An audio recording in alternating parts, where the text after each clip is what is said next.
കഴിച്ച് വേഗം അവിടെ നിന്ന് സ്കൂട്ടായി. പിന്നെ ഒരു സ്ഥലത്തെത്തി പൊളിഞ്ഞ റോഡ് കണ്ടപ്പോൾ അവൾക്ക് വണ്ടി ഓടിച്ച് നോക്കാൻ വേണ്ടിയിട്ട് ഒരു ബോധം വന്നു. അങ്ങനെ എന്നിട്ട് വേഗം വണ്ടി ഓടിക്കാൻ വേണ്ടി കയറി. തുടക്കത്തിൽ ചെറിയ പമ്മലുണ്ടായത്, പിന്നെ ആള് ഗട്ടറുള്ള റോഡിൽ കൂടിയൊക്കെ ഓടിച്ച് ശീലമായ ആളായതുകൊണ്ട് സെറ്റായി.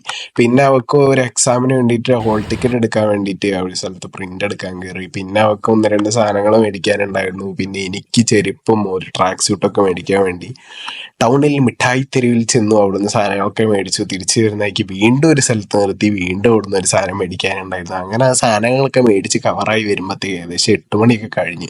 പിന്നെ ആണെങ്കിൽ ലേറ്റ് ആയതുകൊണ്ട് അച്ഛമ്മ വീട്ടിലൊറ്റയ്ക്കായിരുന്നു. പിന്നെ അച്ഛമ്മേനെയും കൂട്ടി നമ്മൾ വീണ്ടും അമ്മയുടെ ഒരു അനുജത്തിയുടെ വീട്ടിലും കൂടെ കവർ ചെയ്യാനുണ്ടായിരുന്നു. അപ്പോൾ അവിടേക്കും കൂടെ പോയി. അങ്ങനെ പിന്നെ അവിടെയൊക്കെ എത്തിയപ്പോൾ അവിടെ ഒരു ചെറിയ കുട്ടിയും കൂടെ ഉണ്ടായിരുന്നു. അപ്പം അങ്ങനെ അവിടെ എത്തി. പിന്നെ ആ ചെറിയ കുട്ടീൻ്റെ അടുത്ത് കാര്യമൊക്കെ പറഞ്ഞു തന്നു. പിന്നെ നമ്മളെല്ലാവരും കൂടെ ഫുഡ് കഴിക്കാനിരുന്നു.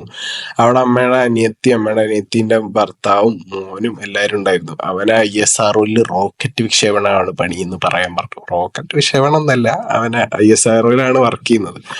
അത് കഴിഞ്ഞ് പിന്നെ നമ്മൾ അവിടുന്ന് ഫുഡൊക്കെ കഴിച്ച് കൃതാക്തരായി അവിടുന്ന് ഇറങ്ങി. പിന്നെ ആ കുട്ടി അവിടുന്ന് ഫാഷൻ ഫ്രൂട്ടിൽ തേൻ ഒഴിച്ച് കഴിക്കുന്ന കണ്ടിട്ടുണ്ടായിരുന്നു. അപ്പോൾ അത് കൗതുകത്തോടെ ഞാൻ കുറച്ചു നേരം നോക്കിയിരുന്നു.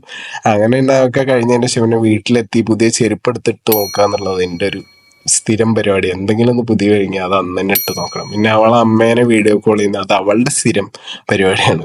ഇത്രയേ ഉള്ളൂ നമ്മുടെ വീക്കെൻഡ് വ്ലോഗ്. ബൈ, നെക്സ്റ്റ് വീഡിയോയിൽ കാണാം.